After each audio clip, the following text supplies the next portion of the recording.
Hey everybody, and welcome back to the Couchside Judges. I'm Scott Fontana. Follow me on Twitter at Scott_Fontana. And I'm Dan Urban. Follow me at the Dan Urban. Follow the podcast at Couchside Judges, and subscribe to us wherever you listen. And if you like this show, and I think you will, give us that 5-star review. And as always, we talk judging in MMA, so you should read the scoring criteria. Just Google it. Yeah, pretty much. Yeah. We definitely have to get that going though, Dan. You and I, with getting the criteria out there through our own platform too.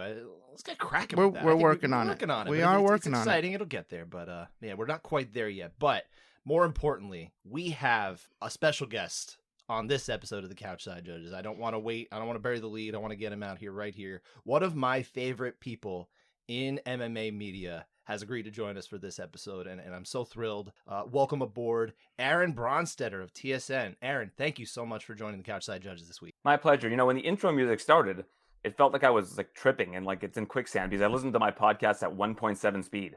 Oh. So when I hear your intro and I hear, it's like when I'm on Morning Combat, I feel the same way. It feels like Luke is just speaking in slow motion.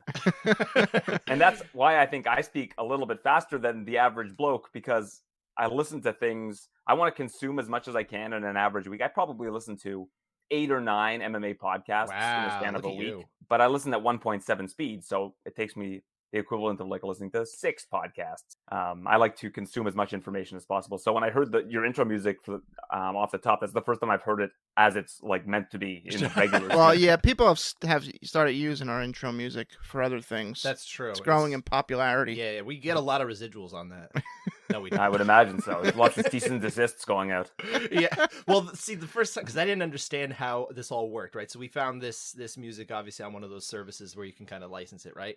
And so we agreed to get that, and we can use it as much as we want. Is really how it works. But I didn't understand that we don't still like have sole rights to that music anymore or anything like that. So I heard it in a commercial, and I tripped out. I was like, what's going on? How do they use it in our music? What's going on? And then Dan explained, oh yeah, you know, you're licensed to do it how much you want, but so is somebody else. And I'm like, oh, all right, fair enough. Let's just wait for PFL fighters to start walking out to it, and that's when we're going to have a really great time. I appreciate that you always bring back my old tweet for that.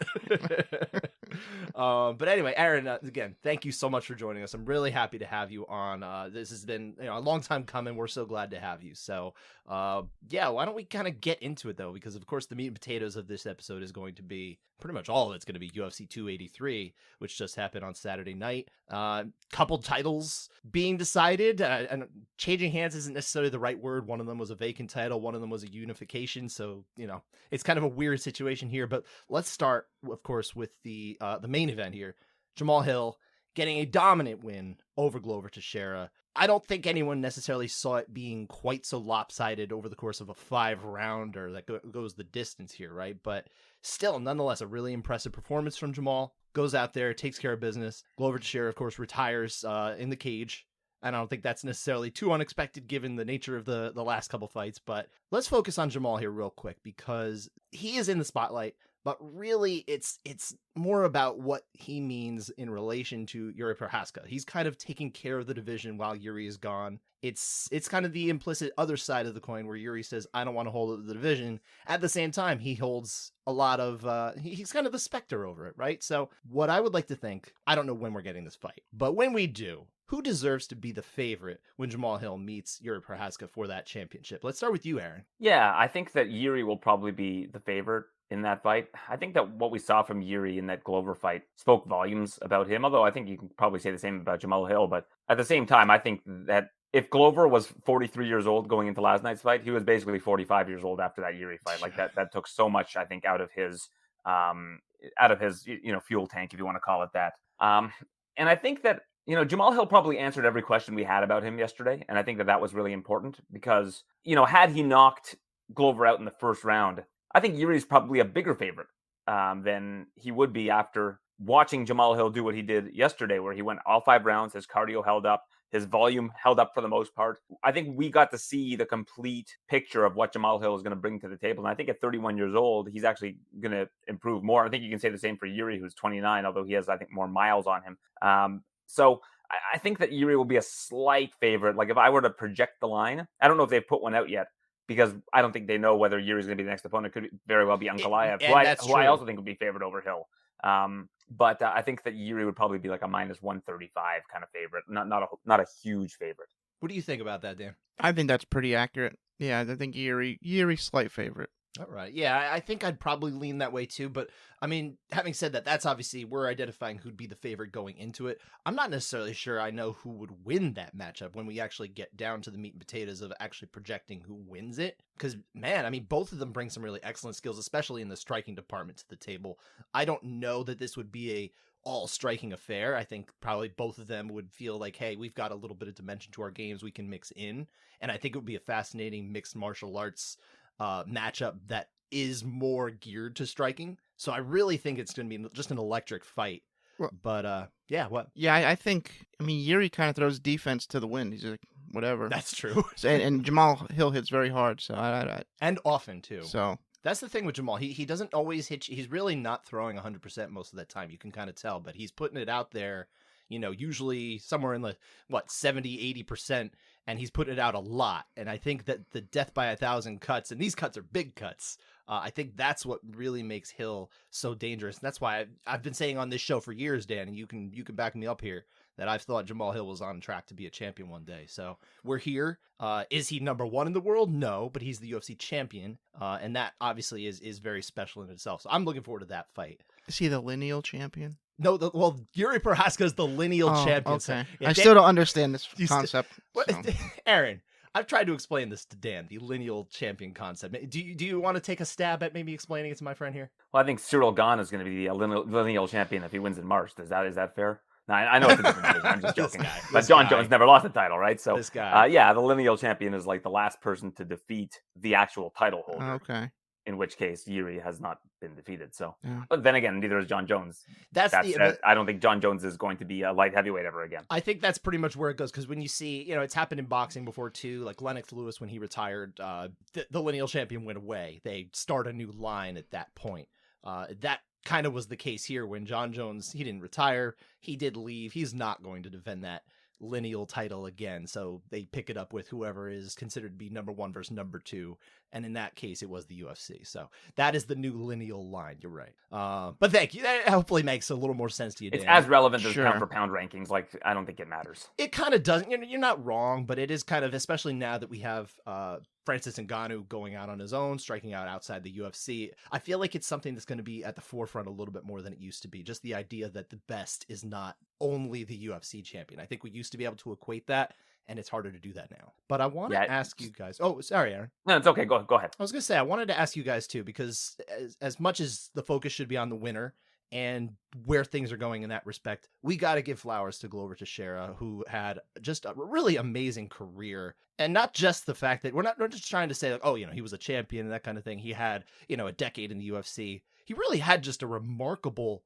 run in this sport when you go all the way back to way before he was in the UFC. And everyone's kind of given the flowers to the idea that he had a great career before he got here, and then he managed to have a second one too. But I want to ask you, I'll start with you, Aaron, as well. Lasting memory from Glover Teixeira's career. Like, when you look back at Glover, when you think of Glover in a year or two, like, what do you think you're going to go to number one? I just think it's him beating Błachowicz. I mean, like, I don't think that that's an answer that, you know, most people would not give for this. I think that most would agree that that's probably the lasting memory of Glover. He took the scenic route. He was the second oldest champion in UFC history, just by sticking with it. And I think that you have to respect the guy for being able to do that. It's not an easy task. So, you know, I think that's probably where my lasting memory of Glover will always be, is just that particular win. It was just so triumphant at such a late stage in his career. The hoops that, you know, have been talked about ad nauseum about getting to the United States and being able to compete with the best late in his career.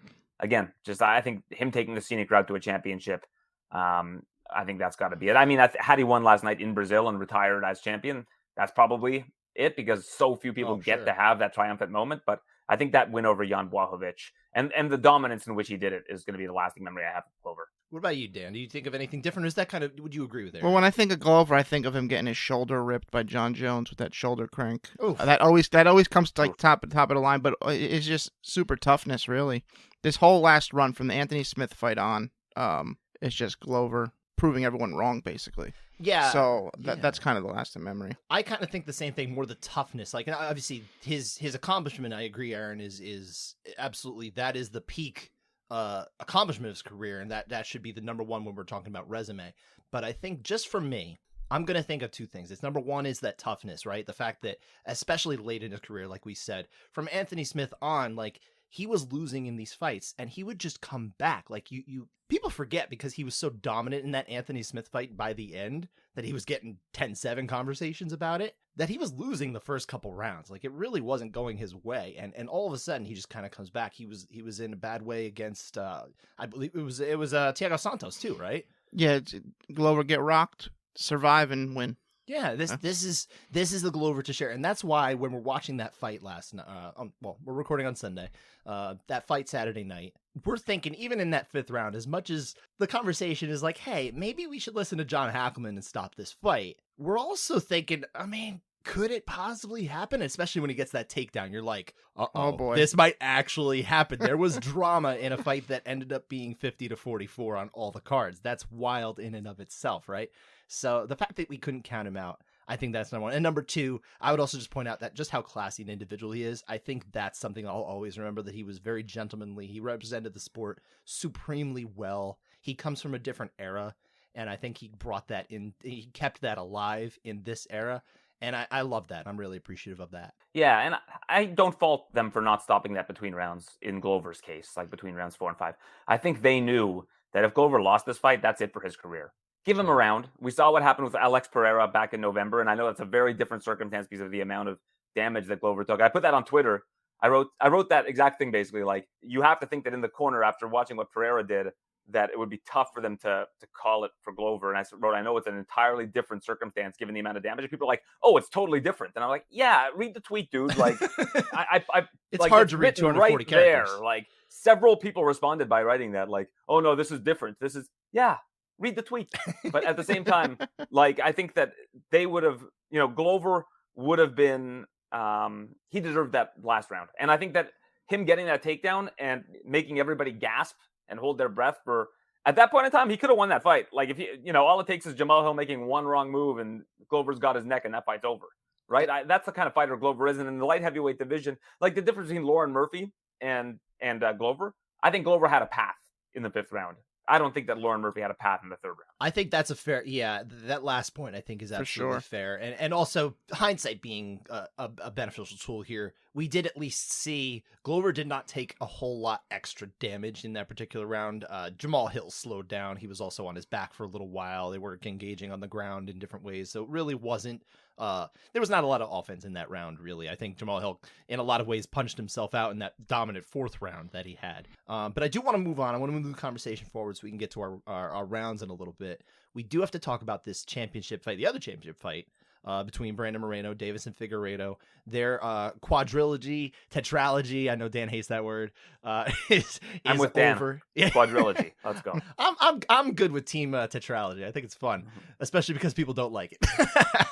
but obviously it's over now. We're finally in the post Moreno Figueiredo era of flyweight. It's done. We can move forward. But I want to know, and I'll start with you, Dan. What do you think the flyweight division looks like now, especially with Figueiredo out of the picture? He's moving up. Well, to steal a little bit from Michael Chiesa, we're going to see quite a few rematches in another trilogy involving Brandon Moreno. Okay, yeah, I guess that's probably fair. Anything? What do you think, Aaron? Is that kind of the immediate future? Where do you see kind of things even going long term? Maybe it's not really officially a trilogy, right? Because of the Pantoja fight taking place on the Ultimate Fighter, it's technically an exhibition. I mean, it happened. It's not. It didn't not happen, but it's not official. But it was what do you think it'll be billed as? It'll be billed as Moreno versus Pantoja too. It will. You're not wrong. That's true. But it's a weird one, right? Because in boxing, we don't typically have those type of things in trilogies. It's like they fought 3 times, they did, because they don't usually meet on the AMI level. They don't have exhibitions in the same way. We can see them more, but it's different here because of the Ultimate Fighter, right? Yeah, but this is the end of a chapter. Like, I think that if you look at the flyweight division, with Figueiredo moving on to the bantamweight division, I think that you look at the upcoming challengers, you've got Pantoja, but then you look at the young guys. You've got Mokaev coming up. You've got Tatsuro Taira, who I'm very high on. A lot of really good young talent is starting to get put into this division. where I think we're just going to start seeing a lot of new challengers emerging. Whoever Kai Kara France faces next, I think that's going to be very interesting. I know he got injured and I think he was supposed to face Alex Perez or something along those lines. But you've got Nicolau coming up. You've got Brandon Royval, who if he can like learn to fight a little bit smarter, can move his way up the ladder as well. Dan's a big Royval supporter. Yeah, Manel Kape is going to be a problem for people. Like there's a lot of really good fighters that are coming up in this division where I think that chapter's closed. Brandon Moreno is the only UFC champion in his 20s right now. We're going to see a lot of exciting fights in this flyweight division in the years to come, and I'm super stoked for it. I feel like this whole, obviously it got dragged out, right? It took place so one fight every year, but it really was like kind of a 37-month period, right?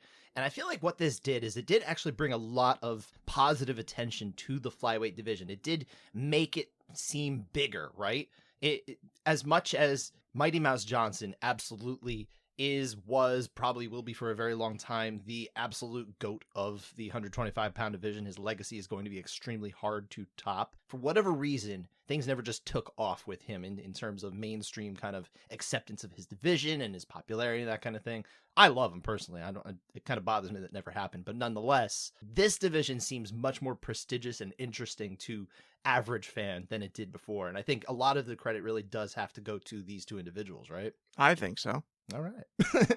But I do want to ask. Sorry, I was talking a lot during that last answer. I wanted to give Dan the floor. That's all right. We like hearing you, Aaron. You're the guest. That's great. Well, yeah, I mean, yeah, you have to give those guys credit because they built one of the best rivalries we've ever seen in the UFC. It might not have been as like fierce of a rivalry as some of the other ones in terms of the bad blood and all that, but we're talking 4 fights, like a legitimate 4-fight series where everybody kind of wanted the 4th fight. It wasn't like, not this again.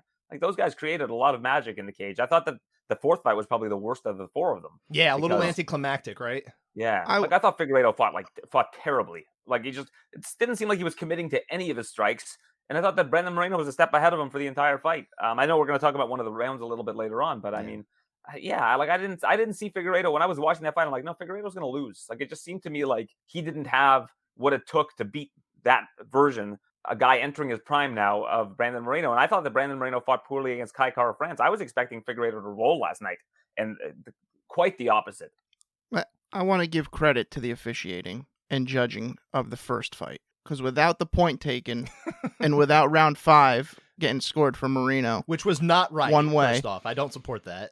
We don't get these other 3. It's true. We maybe get 1, but we definitely don't have 4. Yeah.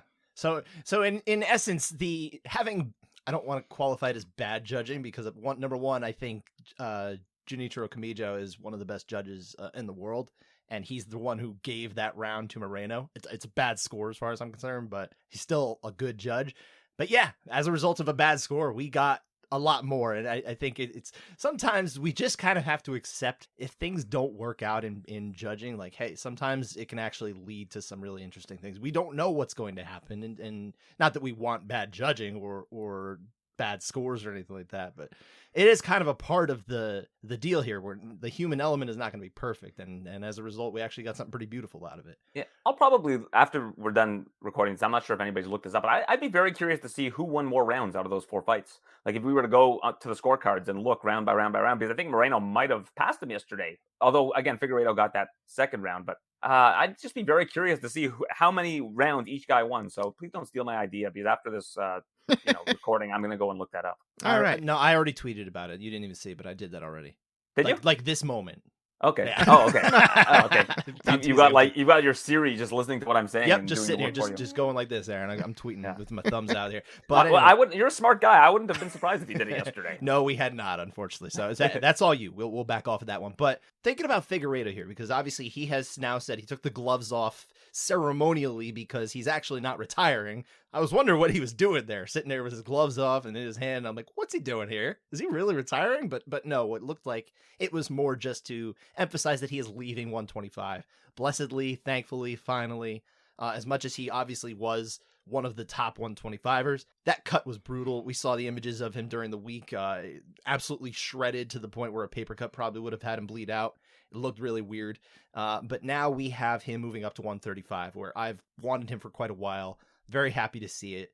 The question for you, and I'll start with you, Dan, what do you think of his chances of getting to the 135-pound title shot within 18 months? That's a big tough division to That's a break hard, into, right? hard division. Depends where they start him. That's true. Really, I mean, I don't think O'Malley has a fight because I don't think Aljo's fighting in March, right? He's got that torn bicep. It seems like it's like 50-50 So- if you listen to him. I mean, if they go Figueiredo O'Malley, maybe he gets there within 18 months, right? Because Peter Yan and Dvalishvili are booked, and That's right. and Vera and Sanhagen are booked, I Yes. believe. So Yeah, that's next month. So O'Malley's really the only one there. I think Rob Font's booked as well. So Yeah, he's got Adrian Yanez, Yanez. right? Yeah. Yeah, that one's April though. everyone's booked really, except like Dominic Cruz and Pedro Munoz. And Umar. You can go Umar too. Yeah, that would be an interesting fight. Umar versus Davis and Figueiredo. Well, I've actually seen Caposas being like, "Hey, maybe it'll be Umar and Dominic Cruz." Oh, okay.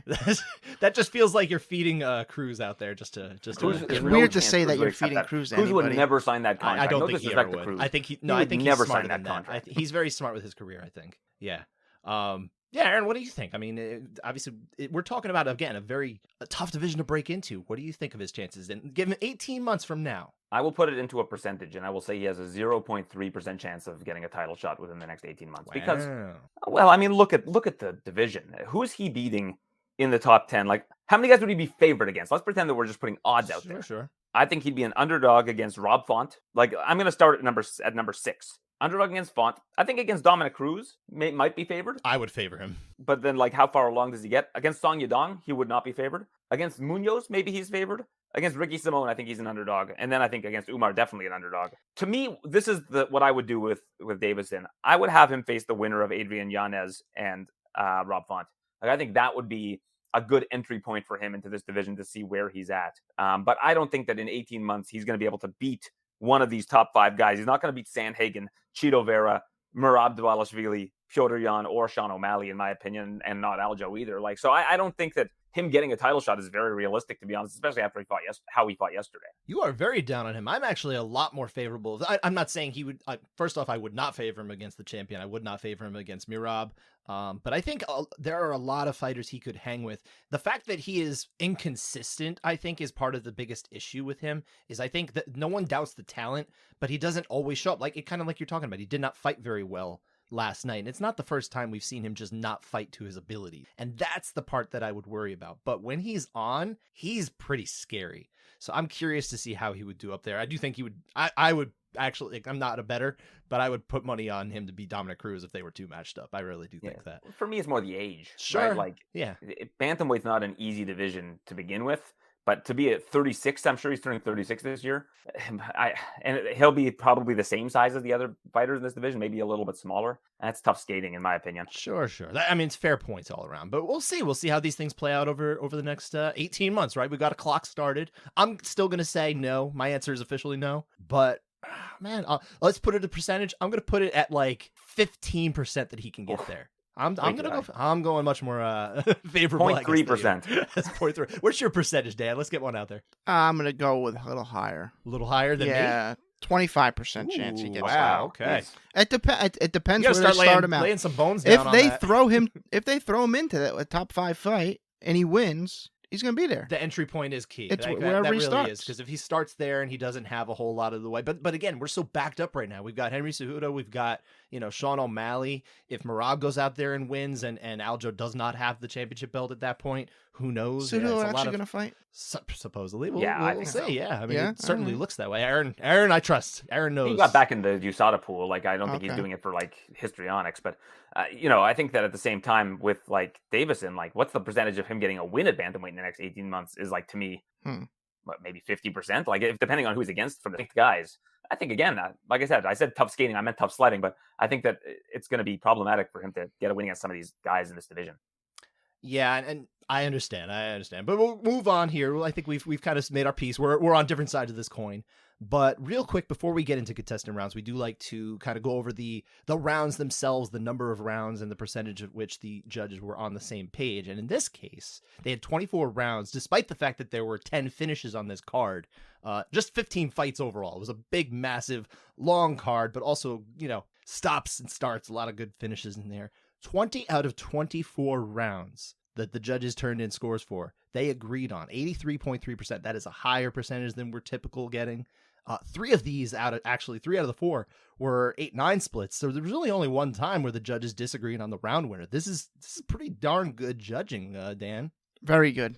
I'm pleased to see it. I think it's really good that we didn't come out of this event complaining about the judging in terms of who won and that kind of thing. You got some disagreements with whether there was an 8 or a 9 and that kind of thing. We're going to get into a lot of that just in a moment, but I think ultimately we came out of this card in a good spot with judging, and I think that's a really good thing. Well, I think the best part about it, Scott, is that we're seeing a lot of unfamiliar judge names that are like with the Brazil Commission, like Rafael Ferreira, Fabio Alves, Halison Pontes. Like, these are names that we're not accustomed to, and the fact that they were so aligned with all of these judges that came over, like the Derek Clearys, Mike Bell, D'Amato, like, I think that's a really good sign. They integrated very well, and I do think though, and we're going to get into this, that the fact that those judges were much more willing to give out the 8 than the 9, I think that speaks to the fissure that we have in terms of whether 8s or 9s are given out, specifically in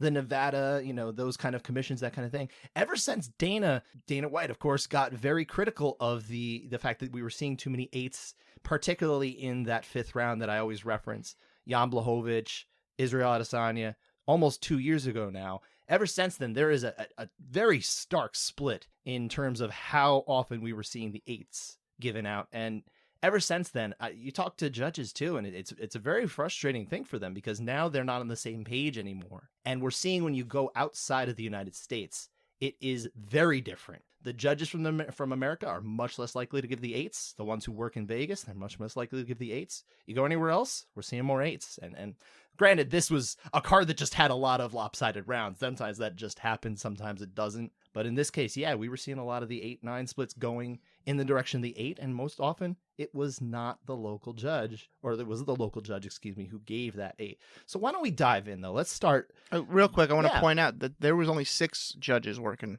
for 15 fights. Yeah, that's a lot of work for these judges, too. So the fact that we had that, and also I do want to point out one more quick thing. Brazilian judges have a reputation for giving the hometown discount for fighters from Brazil. And I don't know that that's, I have no idea whether it was earned or not at certain points. That you could go all the way back and maybe you could say that one way or the other. I had opinions that were different than I do now, understandings than I have now that I didn't before of that situation. But I think when you look at this, they are absolutely unbiased because more often than not, we were seeing them not favoring the local fighters from Brazil. I think they did just a bang-up job in terms of being absolutely unbiased in their work. So I applaud the Brazilian judges on the whole. I actually had Luan Lacerda winning. I thought he won 1-3. Okay, but interesting. But the judges. Yeah, I think when we saw Warley Alves and Dalby, that decision early on in the card, which was a pretty close fight, I think that was a good sign that at least they were going in the right direction. Absolutely. Well, granted, 2 of those were American judges, but the one Brazilian judge did give it to Dalby, and we'll get to that round in a bit, but I do want to focus on the 3 8-9 splits. This seems like the theme of the show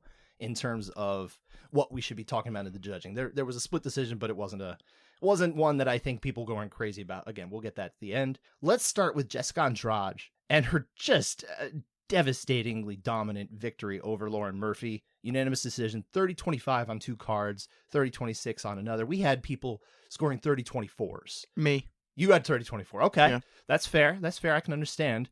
We are only split, though, on round 2 because round 1 was a unanimous 9. I scored it a 9 when I watched it. I kind of had buyer's remorse right after. Steve Morocco of MMA Fighting called me out on it, and I love you too, Steve. But I think, I think he's probably right to do so. I think that was probably an 8. We are split on the 9 because round 3 is all 8s. Let's talk about round 2, this split round here in terms of 8-9. Dan, what happened? Yeah, really, it's Andrade landing whatever she wants, and anything that Murphy's throwing back to her has no effect. It's like she's Andrade just walking right through it, returning fire, landing heavy. I think you can describe this round as like a fire. It starts as a small smolder, and by the end of the round, it's a blaze. Pretty much is how it went for me. It's a very slow burn to getting to a 10-8. I love that imagery. Just a steady increase to get to that point. I think she gets there in that final, after the clacker, the final 10 seconds, she just starts blasting off. There's a point where I can understand because she gets the front headlock and just kind of chills there for like 45 seconds. But I do think she definitely has damage. I think she has dominance on the feet. I think duration is probably a stretch. But yeah, 10-9, 10-8 for me. Andrade. So you scored with the majority here. The Brazilian judges, Rafael Ferreira and Fabio Alves. By the way, I like that there was a Ferreira on this card and an Alves as well. And yeah, it's just you're always going to get one or the other. I feel like, or a Silva. but here we had kind of everyone on both sides of the fighting and the judging kind here. Aaron, how'd you have it? I had the second round 10-9 for Andrade. And I'll just preface all of these scorecards that I'm giving you. I was watching with Charles Jourdain yesterday at TSN. Usually I watch at home and I have a lot more of a keen eye to the scoring criteria when I'm watching. I just remember saying to Charles and my senior producer, Jason, who was there, I was like, I think 1 and 3 were 10-8s, and I thought the 2 was a 10-9. Now, in terms of the reason why, I just thought that Murphy gave just enough resistance to avoid it being a 10-8. I think, Dan, you just mentioned like you felt that the dominance might not have been there and the duration might not have been there. I think dominance was there. You think the dominance was there? Okay. Yeah. Yeah, I mean, she is looking to finish the fight. I think if you get 2 of those 3Ds, maybe you get the 10-8. I don't know if I just didn't think that there was enough dominance in that round. I thought that, again, just enough resistance to give me a bit of hesitation. And I thought that in terms of the damage, I thought she took a lot more damage in rounds 1 and 3 than she did in round 2. But the damage it's definitely accumulated to a point where everybody was saying to stop it after the second round because it just looked like Murphy had no path, like we discussed earlier. But I remember going 10-9 for that particular round. Yeah, I agree with 10. Round 1, I think the damage is a little higher because in round 2, Andrade abandoned his leg kicks, and they were very damaging in round 1. So I that's why I was still there in round 2 because I thought the headshots were heavy, and she still had the dominance. But yeah, I agree that round 2 is probably a step below round 1, maybe. So I don't always get the chance to rewatch these rounds before we record. Sometimes it's a time factor. Sometimes it's just I would like to stick with my initial feeling on the round. But I feel like when we're talking about 8s and 9s, sometimes I need that extra watch. You talk to judges, by the way, and a lot of judges will tell you that the harder thing isn't to determine who won the round. It's to determine to what degree, whether to go for the 8 or the 9. That's something that it's a common refrain that I'll get from judges that I speak to. And so that with that in mind, I do like to give that extra watch if I can. And I did that in this case. I've got to say, I scored the 9 live for Andrade. Same as you, Aaron. Same as Sal D'Amato. He was the out judge on this one. But watching this again, I really don't think it's that hard to go for the 8 here either. So I almost think that on my revised scorecard, now granted, I put a 30-26 out there. I go with whatever I put out there first. I don't like to revise it for the purposes of MMA decisions. I don't think that's fair. I think we have to go with what I say. And that's what I do. So you go to MMA decisions, it's going to say 30-26 Andrade from Scott Fontana of New York Post. For the purposes of having thought about it a little bit more, I feel like you can get to 30-24 here. I'm really okay with it. I'm very okay with it. And that's not a good thing, right? It's not a good thing for Lauren Murphy. No. Yeah, I don't. Did you guys see the stat that I put out last night about the significant head strikes? No. Which one? Okay, let me pull it out just to make sure that I have the accurate numbers here. There you go.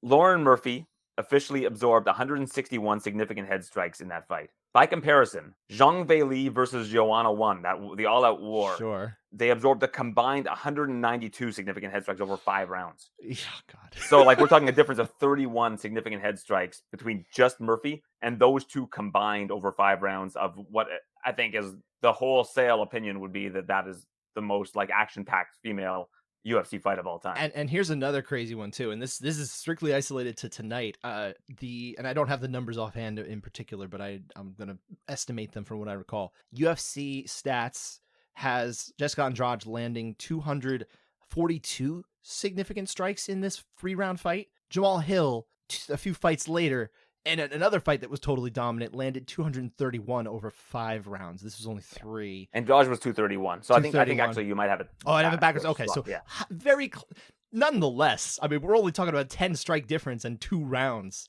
That is just absurd. The level of output that Jessica Andrade was able to put out there, especially for a women's fight. We don't usually see the volume carry over that often at the women's fights level. It just doesn't usually happen from one side to the other where a fighter is actually still standing, still in there. And, credit Lauren Murphy's toughness all you want, but I mean, shoot, she was not in that fight for a while. Second most significant strikes landed in a 3-round fight in UFC history. Absolutely crazy. You know what number 1 is? No, what is it? Diaz Cerrone. Oh. That was death by a million paper cuts. He destroyed him. Yeah. But that was the week Donald got kicked in the face by a horse or something, right? Is that right? Is that the one? That's every week, isn't it? Oh, yeah. That's true. We can move on, though. We've got a couple more of these 8-9 splits to get into. Brandon Moreno, Davis and Figueiredo ended in after the third round. TKO Docker stoppage. Absolutely fair. No reason to think that Davis and Figueiredo could see out of that eye that was hurt in that third round. But was it actually a 10-8 or a 10-9? We have the split here. Dan, what happened in round 3? Yeah, this is kind of a low output round to start. Maybe they have a couple exchanges, but no one's really pulling away. I think Moreno's a little bit ahead here. But then he lands that left hook that with his thumb knuckle goes into the eye, cracks a legal strike. Yeah, legal strike for sure. Cracks Figueiredo. It does end up causing the end of the fight. Figueiredo thinks he's being poked. He's asking for time, and then this round makes me ask a lot of questions. Like, he goes down, but he's going down basically pulling guard because he can't see. He thinks he was poked. He's like, okay, the safest place for me right now is guard.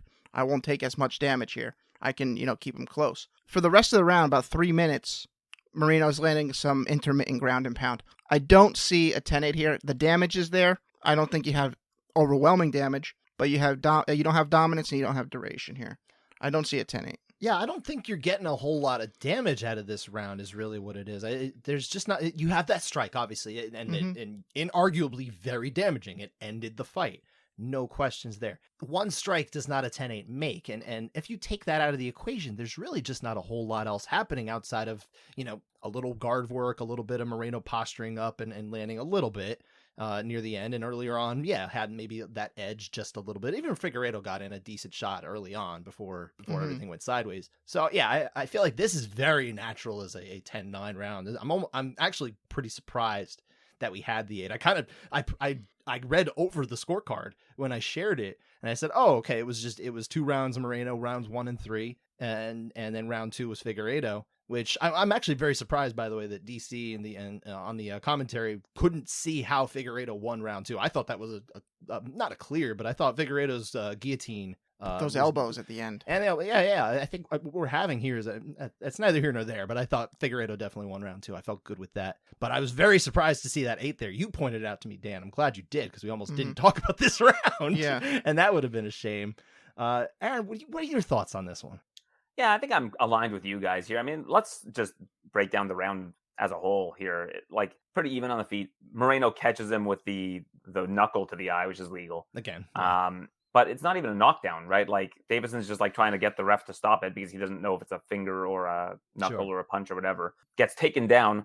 3.5 minutes of control for Moreno, where he's just doing body head, and like not landing anything of real significance. And his control mostly from guard damage too. Right. In full guard. Like, Figueiredo's kind of holding him in position to where he won't absorb as much damage. It's not like he's posturing up and banging on him. Like, I think it's a very clear 10-9.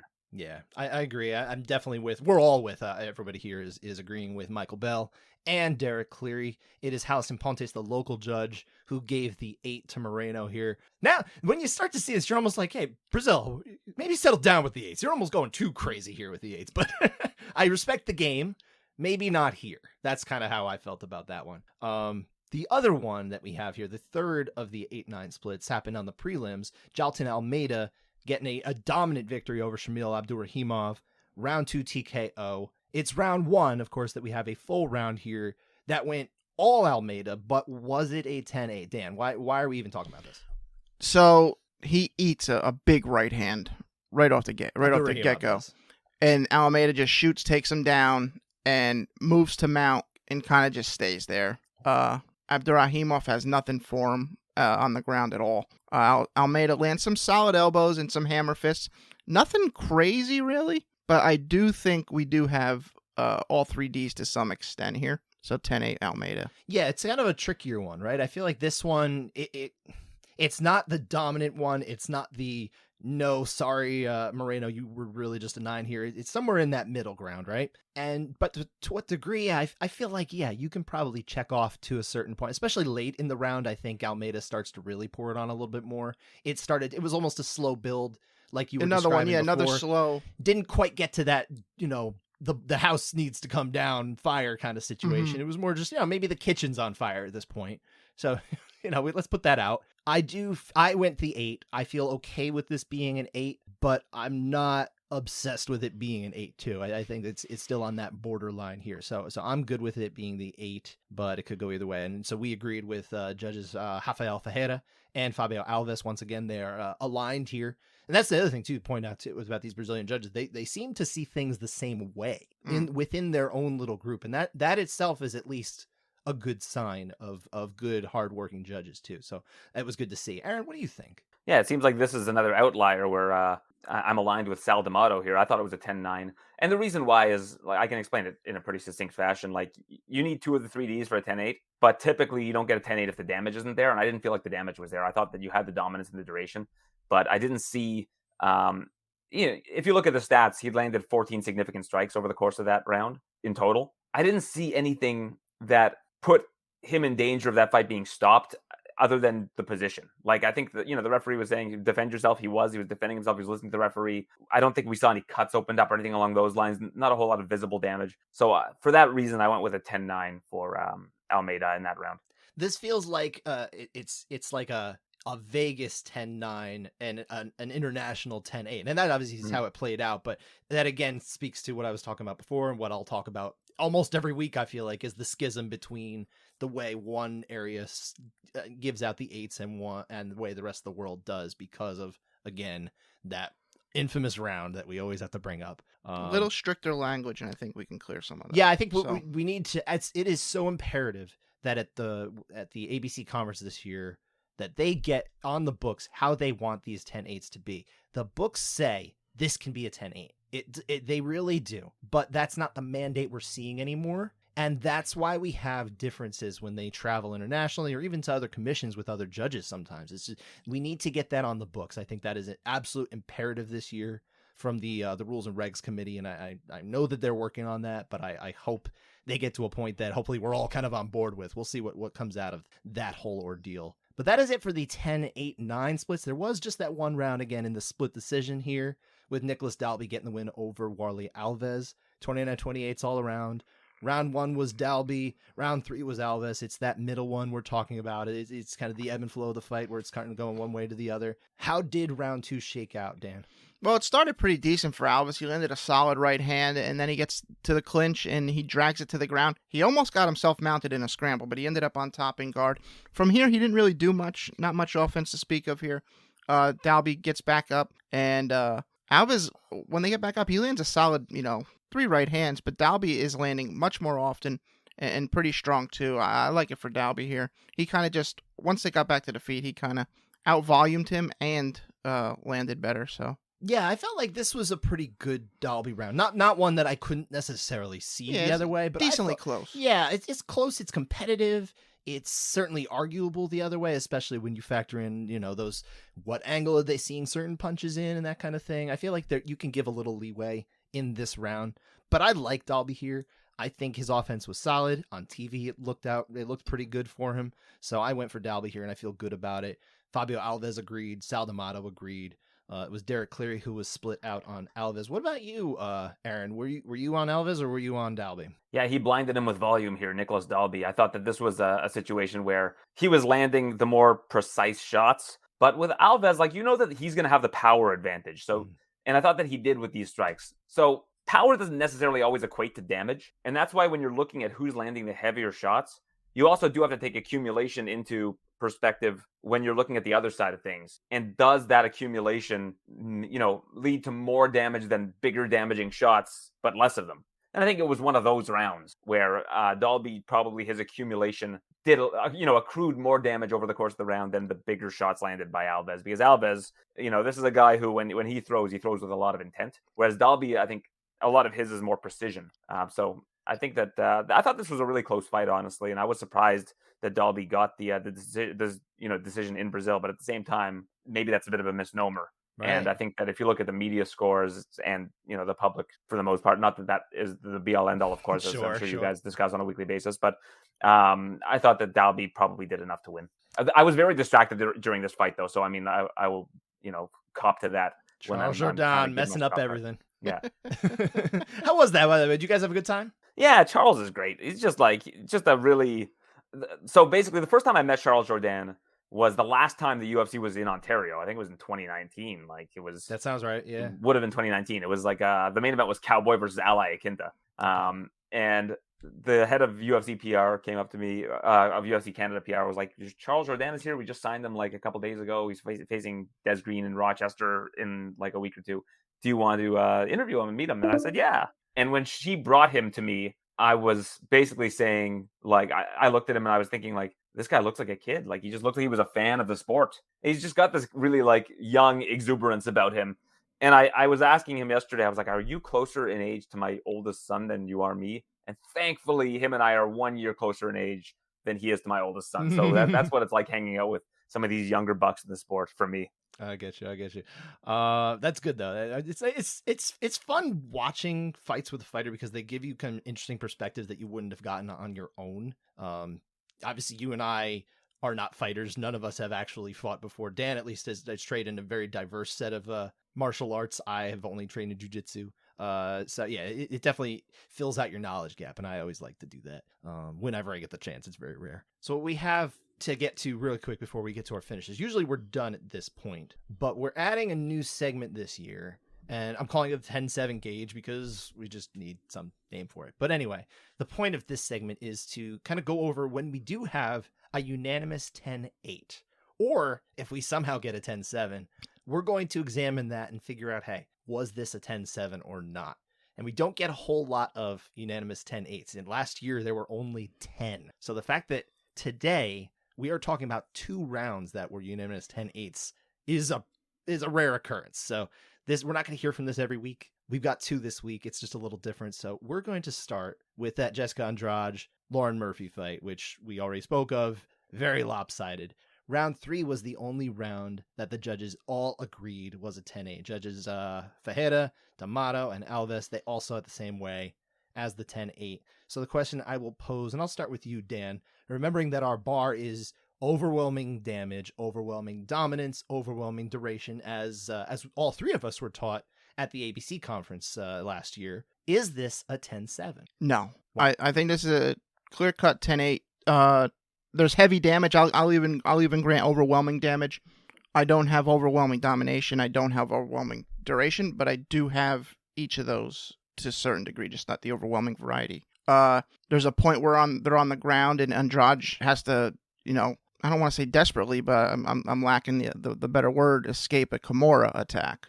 Where to the point where she falls down. I mean, this was escape by power. There's some lulls throughout the round, but I mean the damage is overwhelming. I'll give that. So 10-8. Yeah, I feel like I'm with you. I think this is a 10-8. But one thing I would add too, because as you know, Dan, we just had our recent round episode where we went over 10-7s. We looked at other rounds that were unanimous 10-8s, that kind of thing. I watched 41 rounds or something like that from the last 6 years that were all, unanimous 10-8s or had a 10-7 in them. So I watched a wide swath of fights, and some of them were some of the most lopsided women's rounds that we have had. And I think this might have been the closest that we ever got to a 10-7 in a women's round, this particular round. But I'm still on the 8. And I feel like that's a failing of the criteria. We need to actually include something where there's such high damage. This probably should be something we can think about as a 7, but it's not where we are. So it's an 8. What do you think, Aaron? You got anything to add? Yeah, I think I would agree with your last point. Like in terms of women's fights, this is probably as close to a 10-7 as we've seen. But I still lean 8 just because. And when we were at the ABC conference, the round they showed us for the 10-7 was that Ortega and Holloway round. And I actually thought that was a 10-8 round because I didn't see any knockdowns. I didn't think that the fight was necessarily that close to getting stopped at any point. But that round was still more damage and closer to being stopped and more dominance than this round was, because Murphy at least is firing back. She's at least giving back offense. She's intelligently defending herself. The referee, I don't think, was ever like, fight back during this particular round. So I think this is a 10-8 round. But like you said, it's like we're getting there. Like we're getting towards a 10-7. If there's one knockdown in this round, maybe it's a 10-7. If the referee is like, defend yourself, a couple referee warnings, possibly a 10-7. There are just a couple little things that I would have had to see, but we were close. So I'm going to push back a little on you, Aaron, here, because number one, it's a couple things, actually. Number one, the idea that knockouts need to be kind of the thing that pushes over, I disagree with just in philosophically. I don't know that knockouts are as important as just times where the fighter is Knockdowns. actually hurt, right? Just clarification, knockdowns. Oh, sorry. Thank you. My language is definitely wrong. But knockouts are definitely a 10-7. Yeah, I would say probably. Well, maybe even a little more. It's probably let's just end it at that point. But but yeah, so knockdowns are not necessarily the be all end all. I think. I think you'd rather be worried about the number of times your fighter was actually like legit hurt, whether they're standing, whether they go down. Sometimes we see knockdowns that are not particularly damaging. Sometimes we see non-knockdowns that are way more damaging. And we saw a few of them on Saturday, right? And so that's kind of where I put my focus in. Number two, the one thing that I would say in terms of kind of, you're saying that you thought that was a 10-8 is that Holloway Ortega round. The one thing I'd say is just the fact that we were actually taught that is a 10-7. So if that is the bar, I think we have to start kind of adjusting to that bar, right? Yeah, and I think I kind of acknowledged that where I said, like, if that's a 10-7, I don't think this round got there. Sure. Right? Like, I think that you're right. Like, we were taught that was a 10-7, so I should certainly acknowledge that. But I don't think that this round had what that round had. Right. And I think we're all unified on that one. So that is true. But yeah, I mean, like we were all, I think, in agreement on here too. This is, Dan, I mean, do you agree this is probably the most lopsided women's round that we've seen? Like, let's say in the last few years. If you want to go back further, there's Cyborg and oh goodness, what is the woman's name? It was a Strikeforce fight. They always bring it up as like the most dominant, like that was a 10-7. It's escaping me. But anyway, this in the modern time, in the modern criteria age, this is the most lopsided women's round I think we've ever seen. Lopsided fight for sure. Lopsided fight for sure, yeah. But yeah, I do think of all three rounds in this fight, is this the most lopsided? In this fight? Yeah. Let's just go to this fight. Yeah, I would agree. Absolutely. What about you, Dan? Absolutely. I would say maybe. Maybe. I thought round one was bad. Honestly, I did. We're all bad. So yeah, it's funny, and another thing too, just the fact that round one, there was a lot of outcry that should be an 8, and usually that doesn't always have to match up with like the way it really ought to be, but I feel like in this case it really was an 8, and I think I erred in going to the 9. I think it should have been an 8, but round one in particular, just from going over all these unanimous 8s and things like that, round one doesn't always show up in terms of that. I feel like judges possibly, maybe even subconsciously, are loath to give the 8 in the first round because of how much it sets back the other fighter, the losing fighter in that fight. Because basically all they can do is get a draw at that point. I want to point out the visible damage really started showing towards the end of round one, and then it was like just all swelling, really. Yeah. The swelling didn't happen in round one. Oh yeah, I've got an interesting question to both you guys. If you took that round one and you swapped it with the round 3, where she's entering round 1 with the same damage she's entering round 3 with the same damage as she would have visibly so, or with the same visible damage, is that round 1 like right when you're looking at what the worst round is? If you were to just look at them round by round and ignore the accumulated damage, sure, maybe Dan has a good point here. It's a fair point. It's very hard. It's hard to separate that because we have one thing and we don't have the other. But yeah, it is interesting that I have seen round 1 is like it definitely is the least likely round, I would say. And I could do a deeper dive data look maybe next year for our data show or the end of this year. I'll say this. I think round 1 has the highest degree of dominance. Okay. Yeah. I mean, she's totally outclassed her. Yeah, that's fair. But yeah, I think the damage is and damage is paramount when we're talking about the 3Ds. It used to be they were a little more equal. Maybe damage was still a little higher. Now it's almost be all end all. If it does it have the D for damage, it can be an 8. If it doesn't, you just don't see that anymore. So in let's say in America, because again we travel, different story. There is another round again that is a unanimous 10-8 here, and that was in Jamahal Hill, of course, defeating Glover Teixeira, 50-44 on all 3 cards. Round 4 is our unanimous 8 here.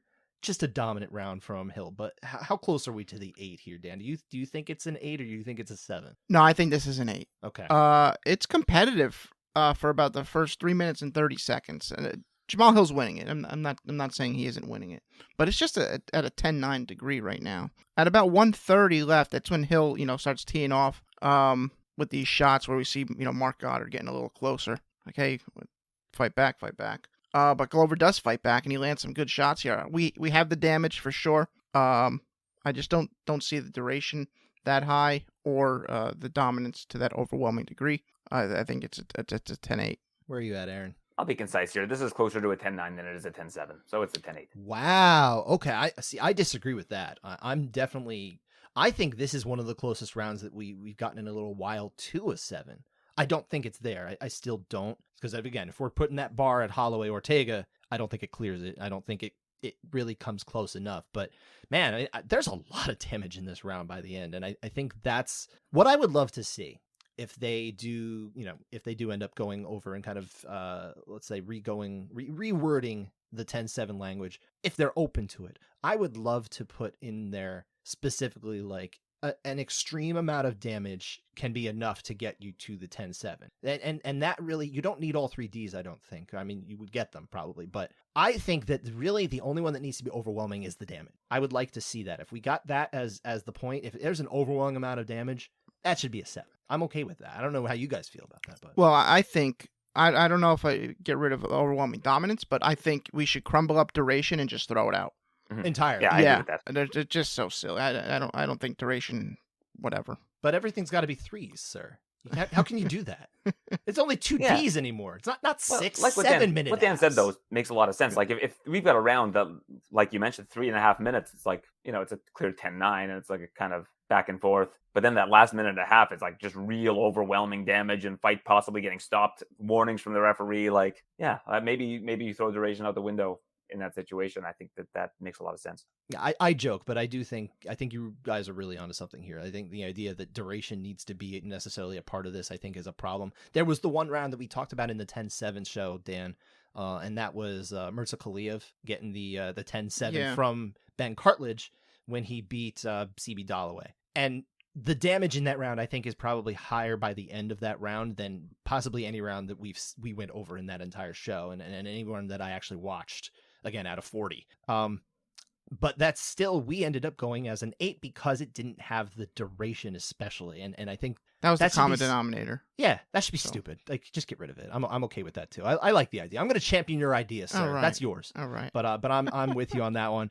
That is it for the rounds, though. And again, we had 10 finishes, as I said earlier in the show. We always like to give shine to the finishers because we're a judging show, but we have a lot of fun watching when they don't need to go all the way to the cards. 7 TKOs or KOs, 3 submissions, 5 round 1 finishes. This didn't feel like an event where everyone walked away saying, "Man, what an amazing event!" But I think it really kind of was. It was almost like a sneakily really fun event here on the whole. Let's start with our guest, Aaron, here. What would you say is your favorite finish of this card? Yeah, I think the one thing, just to follow up what you just said, I think one of the things that detracted from it was the Brazilian sadness.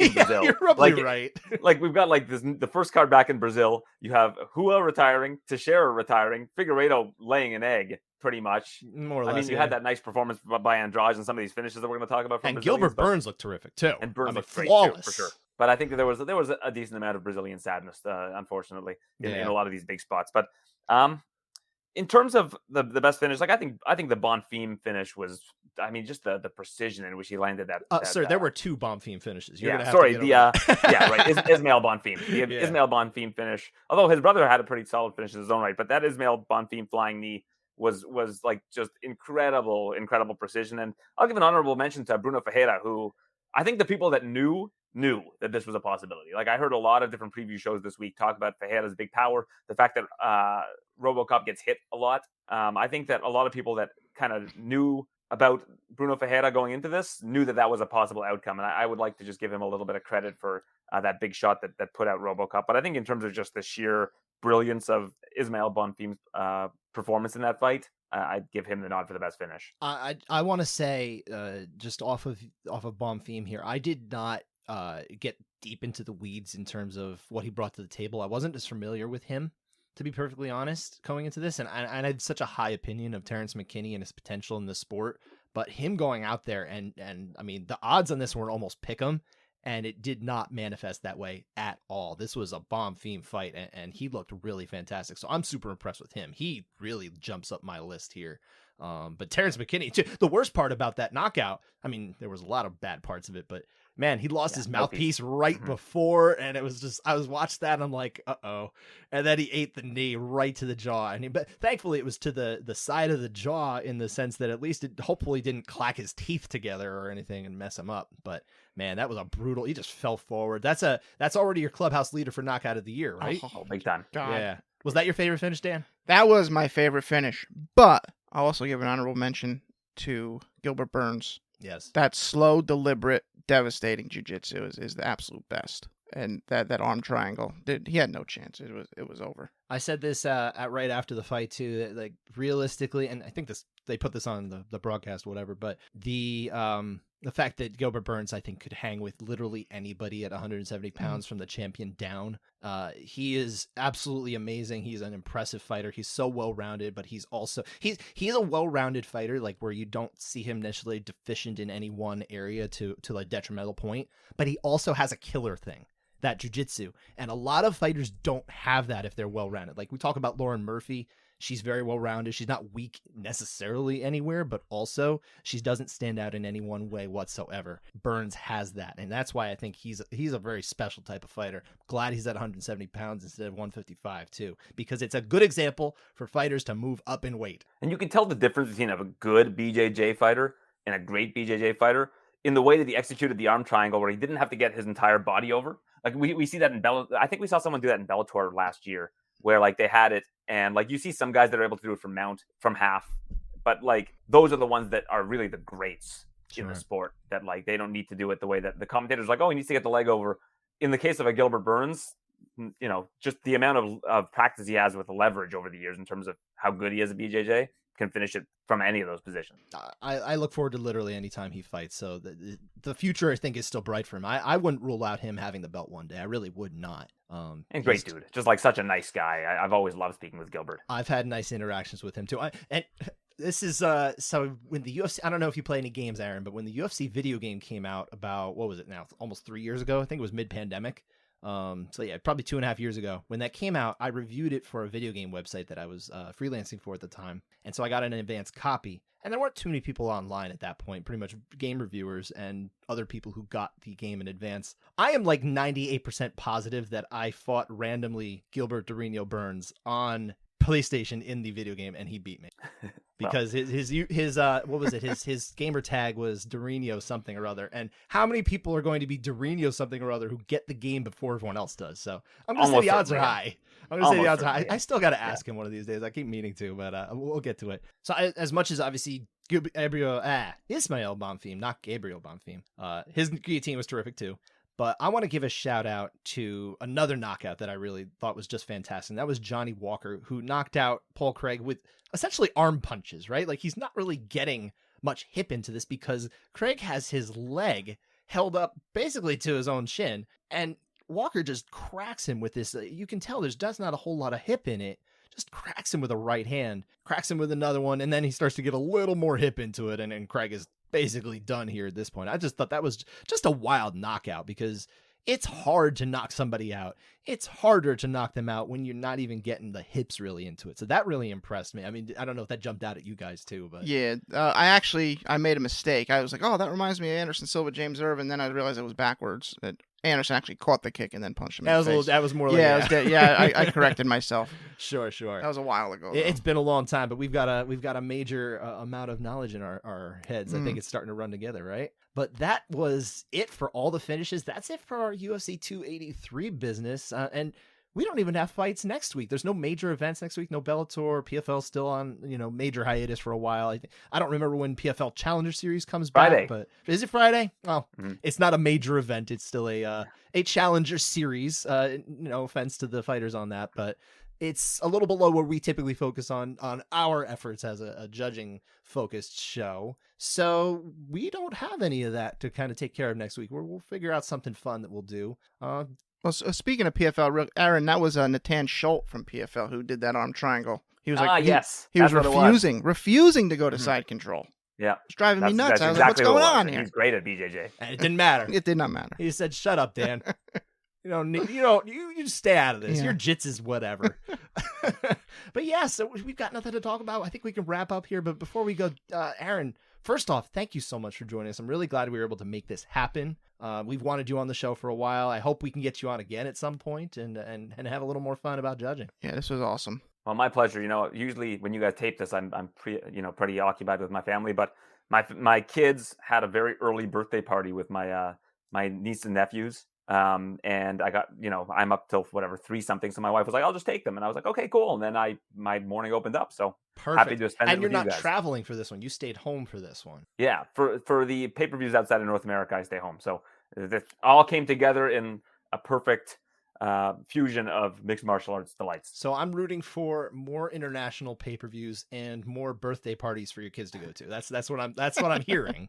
I think that's what I took out of it. Do you want to say anything else, Aaron, before you go? Anything you want to plug? 'Cause obviously you're such a busy guy. You do awesome stuff. Anything you want to say? Yeah, I put together a website that just goes to all of my stuff. It's just www.aaron.report, and you'll get my link tree with all the goodies in one spot. Well, awesome. And Aaron, again, thank you so much for coming on. Dan, I think we're good here. We'll figure out something for next week, right? Yep. So that does it. Thank you again for listening. Thank you again to our guest, Aaron Bronsteter. We will be back Monday with something fun. I mean, we've got some ideas, but you'll have to wait and see. Yeah, thanks again, Aaron. We had a great time. Thanks for listening. Take care, everybody. Have a great week.